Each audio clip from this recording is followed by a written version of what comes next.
Okay, it being straight up 6 o'clock, I will call the meeting of the Yelm City Council of August 10th, 2021 to order. And we will do so in our traditional manner by starting with a salute to our flag. Join me in finding a flag near you. I pledge allegiance to the flag of the United States of America and to the republic for which it stands, one nation, under God, indivisible, with liberty and justice for all. Thank you. Would the city clerk please take the roll? Councilmember James Blair. Here. Councilmember Molly Carmody. Here. Councilmember EJ Curry. Here. Councilmember Holly Smith. Here. Councilmember Tracy Wood. Council members Wood called in prior to 5 o'clock this evening, which makes it an excused absence for him. Councilmember Joe DePinto. Here. Councilmember Terry Kaminsky. Here. Mayor JW Foster. Here. Thank you. We have an agenda up before us. If there's no other additions or deletions, we should approve the agenda. Actually, before we do that, I noticed that the actual, are we supposed to be voting on this, the public hearing, or is it just the public hearing? So as is our tradition on this, we've done the last couple of years, we put it on as new business on the agenda. The public hearing is followed by the description of the resolution that the council will take action on. It's traditional for the council to extend that to the next business meeting, so people have had a chance to weigh in. The public hearing will be continued until the next meeting. After that second public hearing, the council would have the opportunity to take action on that resolution. Perfect. I just wanted to clarify that because I know that there's been a little bit of confusion. So I just want to verify that we are not voting on the transportation improvement plan today. That is the intent, Councilmember Carmody. I will remind everybody, though, that the council, although this is in their protocol to do it this way, council is not a dictate, and they can take action on items at any point that they choose to. Following a motion and a second and a majority vote, that can happen. But it's the intent is to have two public hearings, two shots at this, because it's an important program that needs to have as much input on it as possible. Okay, then I am, I'll move to approve the agenda. Seconded by several people. We'll put EJ Curry down as the second. All in favor? Aye. Aye. Aye. Any opposed?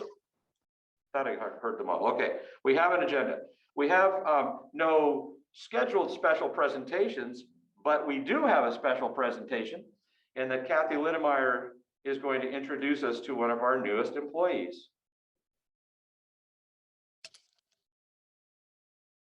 So she finds her video. Hello. There you are. I have my video on. I'm opened my camera. Oh, it's not working, so I'm just going to go ahead. I would like to introduce to you our new administrative assistant, Savannah Cervantes. Savannah comes to us from Ridgeline Middle School. She served 6 years in the U.S. Air Force, and she's also a graduate of St. Martin's University. And so Savannah started last Monday, so she's just starting her second week now, and she's doing amazing, and we're really excited to have her here. She's catching on to everything and just going for it. So we couldn't be more excited to have her, and we wanted to introduce her to you tonight. That's wonderful. Of course, I've said hello to you already, Savannah, but I'm really glad that Kathy added on that you're not coming to us directly from Ridgeline Middle School, that you also did SMU and 6 years in the Air Force. Wonderful to have a homegirl come back and work for the city, though. Would you like to address the council at all? Sing the song? No, I just wanted to say that I'm really excited to be here. I'm really loving the position so far, and I'm really looking forward to getting to know all of you and taking part in making the Yelm community the fantastic place that it is. So thanks for having me. Outstanding. Welcome. You are so welcome to stay and enjoy the rest of the meeting, but you don't have to. We'll have you back another time. Thanks, Savannah. Thank you. I have not had anybody say that they wanted to have public comment tonight. There's nobody in the audience, and I see 3 attendees. I don't think any of them are here to speak tonight. Debbie, Josh, and Stephanie are usual watchers of the meeting. So we will move on past public comment to the consent agenda, which, as you see, consists of some minutes from previous meetings. I move to approve the consent agenda. Second, James. Councilmember Carmody. And who was the second? Blair. Councilmember Blair seconded it. All in favor? Aye. Aye. Aye. All right, those minutes now become part of our permanent record. Thank you. We'll now go on to our new business and only business, really, which is the opening of the public hearing on the 6-year transportation improvement program, represented by resolution 618. And I'll introduce Cody, who I think is going to introduce Pat to give the presentation on this, and then we'll look for public comment, if any. Also, people can comment on this online, or they can send it in. They could write a letter, any number of ways to make comment on what they'll be hearing tonight. Cody? Thank you, Mayor. So Mayor kind of reiterated what our goal is with the STIP, is that you guys will see it at this meeting, ask questions, comments, and then we will hopefully, or whatever you guys council determines they want to do with this, but the normal protocol is to have it as a second meeting, a second reading for next council meeting. So that was what I was going to reiterate, but Mayor already covered it, so don't need to do that. So without further ado, Pat will be presenting the STIP, and I'll be here along with Pat if you have any questions. Thank you, Cody. It's all yours, Pat. Okay, well, I'm going to leave my camera off because I'm in a location where I don't know about my internet connection. So I'm hopefully, can you all hear me okay? Yes. Okay, good. And I'm going to keep this very brief. This is a routine approval. We've done this every year, but I'll just introduce it for the benefit of those who aren't familiar with it and for any of the public that may be listening.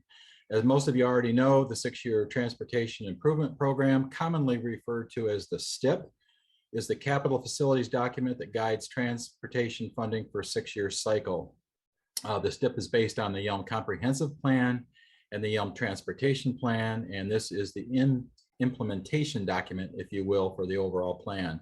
It's important to know that projects that are not on the STIP are not eligible for state or federal funding or the use of local traffic facility charges. Although this is a 6-year plan, it is required to be updated annually as projects are completed and as new projects come on board. So this year's project list was developed by the Public Services Department.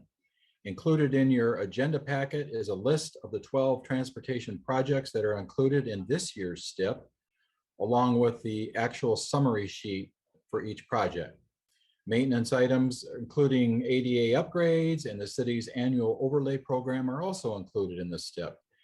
So the only change from last year's list is the inclusion of the Roten Road reconstruction project. And there is a map included in your packet showing the locations of these projects, along with a copy of the proposed resolution 618.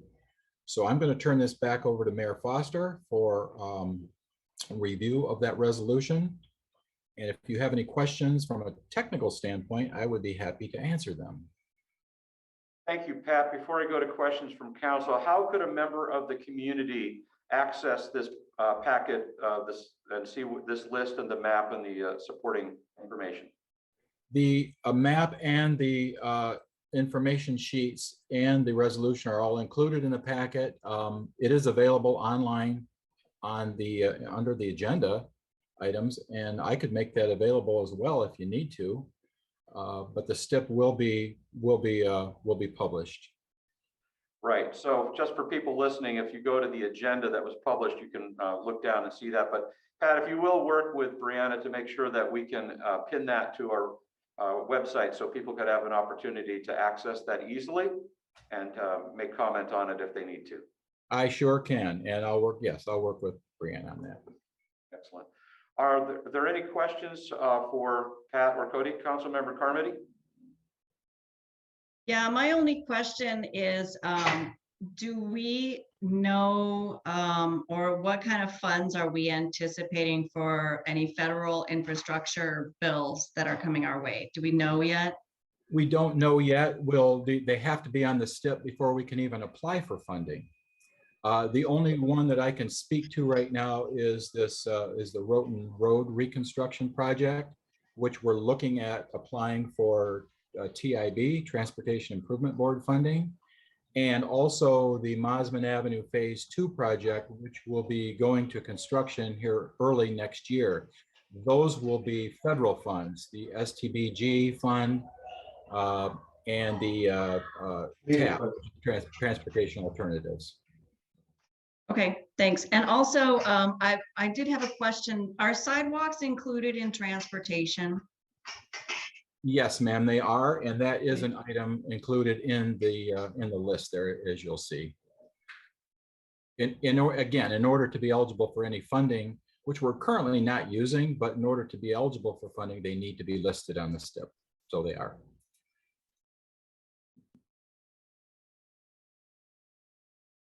Okay, any other questions from council? We have no one in the audience here today. Are there any questions from the attendees during this public hearing?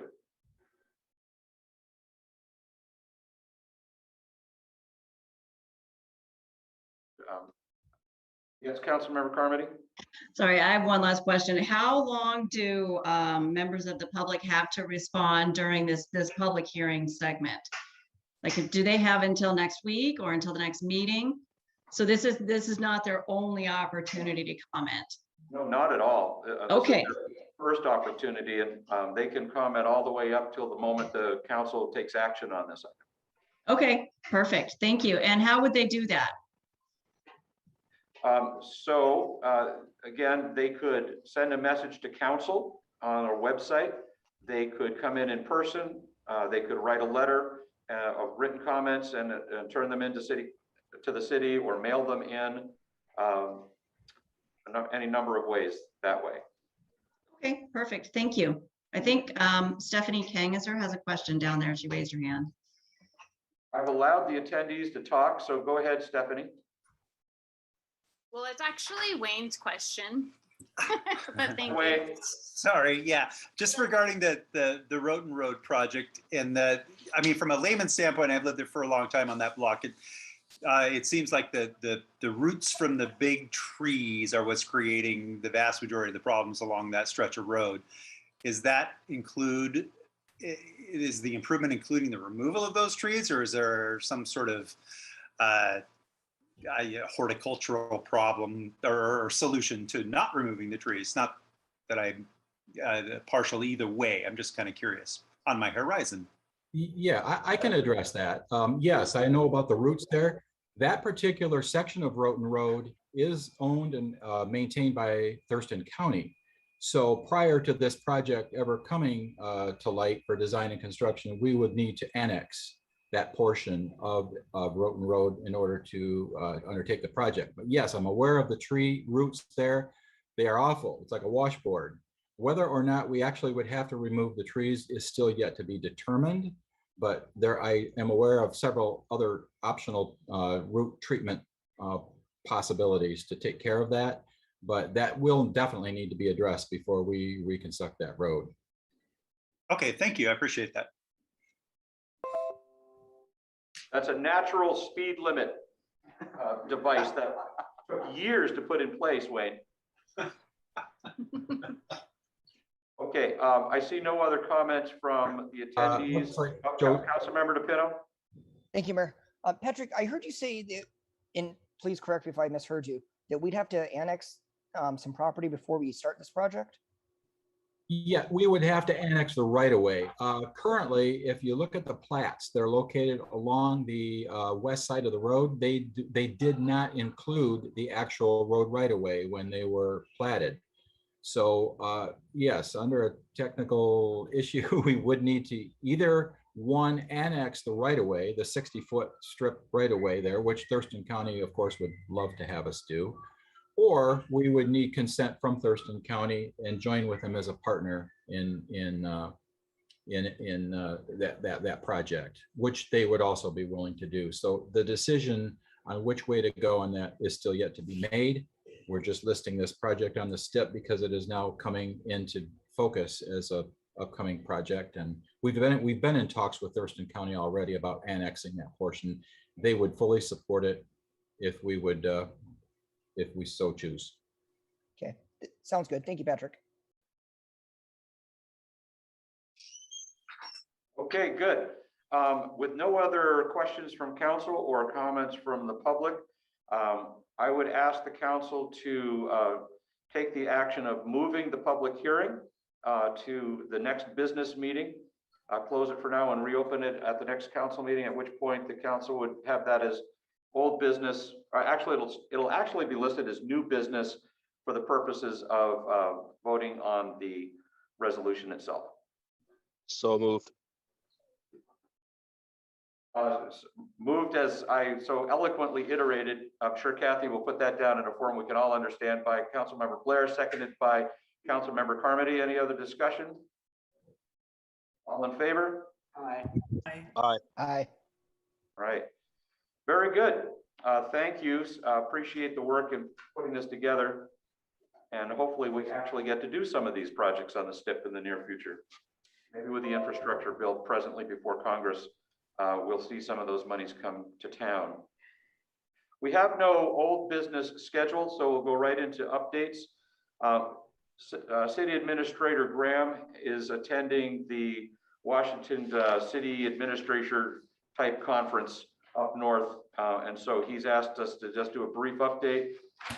Most of you should have been able to get this by email. It's the City Administrator's update. It comes out as an email to all staff monthly, and in it he talks about the events that we've had recently with the Mermaid Festival, the barbecue rally, and this last weekend Jazz in the Park event, with his emphasis being on appreciation for our public works employees, particularly the parks employees, who continually support these events and making our parks beautiful. The splash pad was in prime form, enjoyed by hundreds and hundreds of kids, and it was just really a wonderful, and he wanted us to make sure that we gave a shout out to those employees.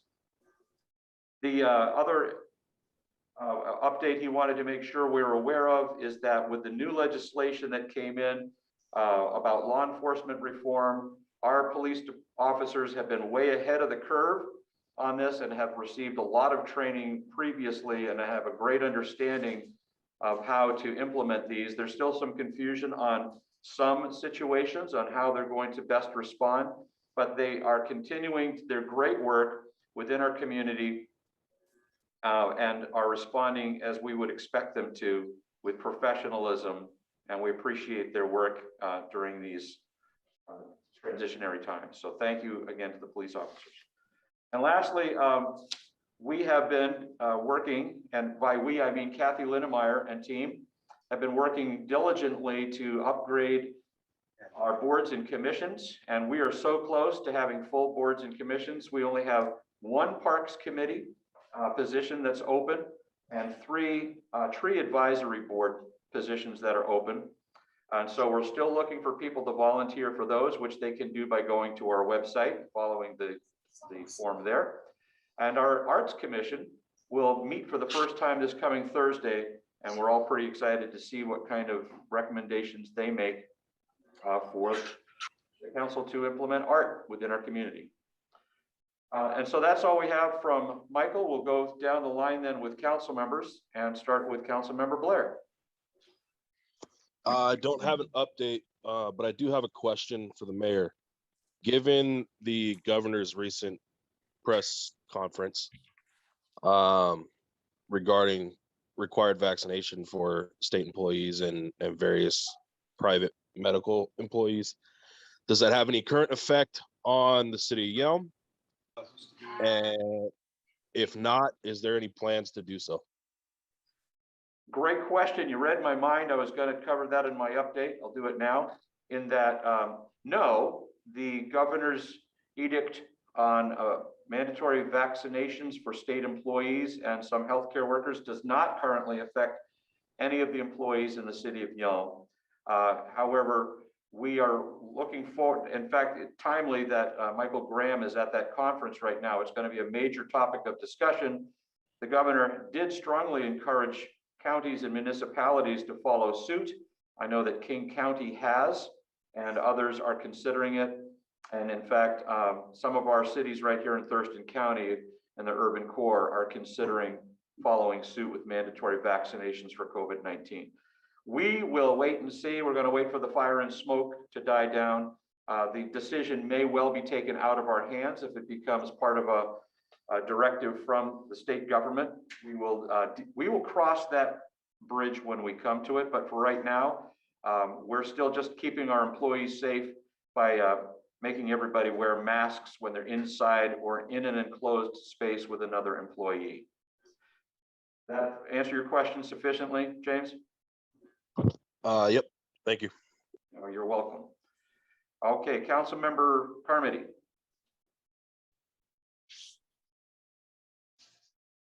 Okay, there we go. Joe DePinto and I we did a virtual Zoom meeting for the homelessness task force, and he's going to update on that.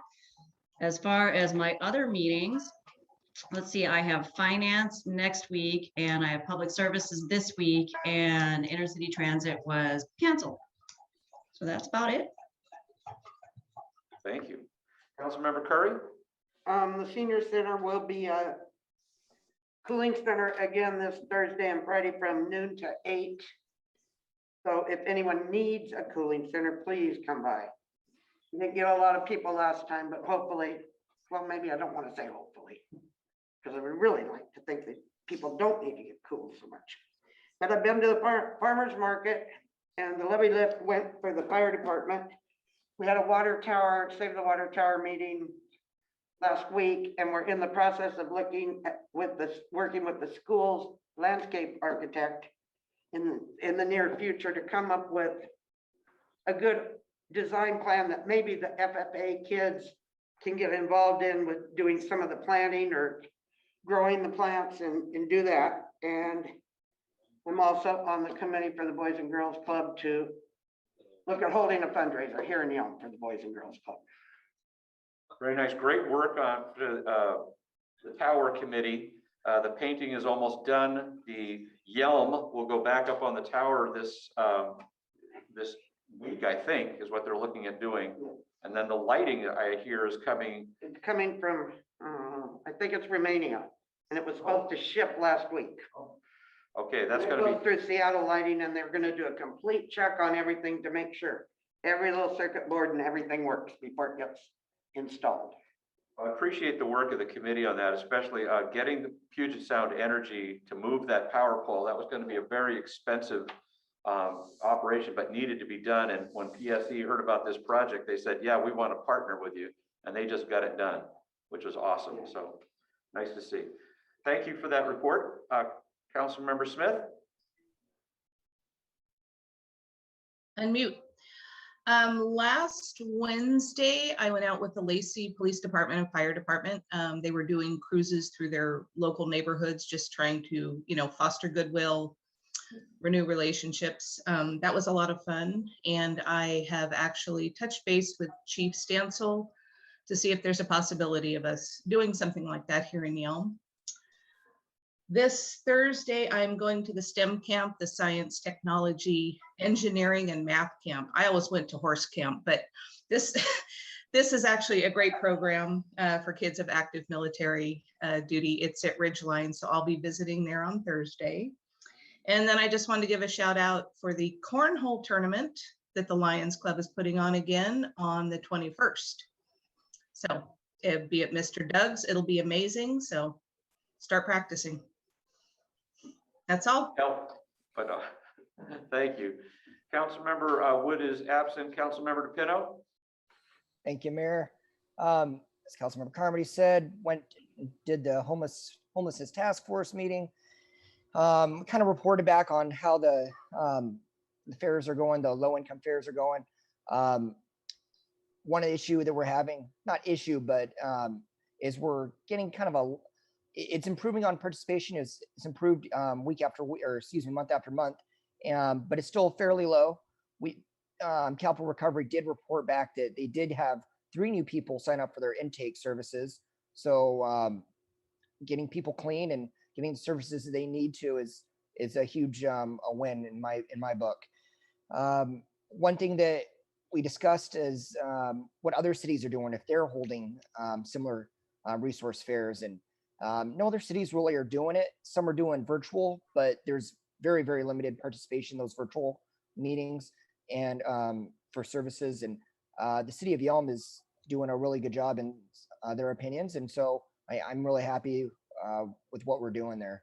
Other than that, they believe that there's going to be more people in time that's going to be attending, but so far so good. And it's been the community resource fair has been a success. Other than that, I've got a public services meeting this week on Thursday with a few others on council, and I think that's all I've got for right now. Thank you. Good. Councilmember Kaminsky. I am going to the public services meeting on Thursday with the rest of the gang. And I did attend the chamber lunch today, which was very nice. And also the Jazz in the Park was a fabulous time. I wish I would have seen more people there that I knew, but it was great. I hear it was even better on Friday night. So it's turning out to be an amazing annual event. I believe that tomorrow is the initial review of the FEMA project for looking at the Nisqually River, and if at all possible, I'm going to attempt to attend that meeting. And I'm working slowly but surely on my beautification project, and I have to say it is not as easy as I thought it would be. Just connecting with people, getting consensus with people, it's been quite arduous and not very quick. But I think I may try and join and listen to the Arts Commission and see if I can somehow coordinate anything with them as well. So that's my plan. Thank you. Good. Thank you. Most of what I had to say has been taken up by the council members or Michael Graham's report. The only thing I wanted to add, though, was we have been using our wonderful community center to great effect, partnering with other organizations, particularly with the Thurston County Health Department, who have been holding testing clinics and vaccination clinics at the community center. The schedule of those can be seen on both our Facebook page and our website. And then with the Bloodworks Northwest, which has been doing pop-up clinics, donation clinics at the Yelm Community Center, and to great effect in bringing a whole lot more donors in to get that vital resource for our communities. So really nice to have that facility to use in that way. And with that, again, just to echo what Councilmember Curry said, we do have another hot spell coming to maybe not 111 like it was last time, but certainly up close to 100. And so the cooling centers are open, and we encourage people to look out for those who are vulnerable in our community, check on them and make sure that they are hydrated and can get to a cooling center if they need to do so. So with that, Move to adjourn. Second. Okay, there was second, third, fourth, and fifth. I think that does it, but all in favor? Aye. Aye. All right, thank you, staff, for your support.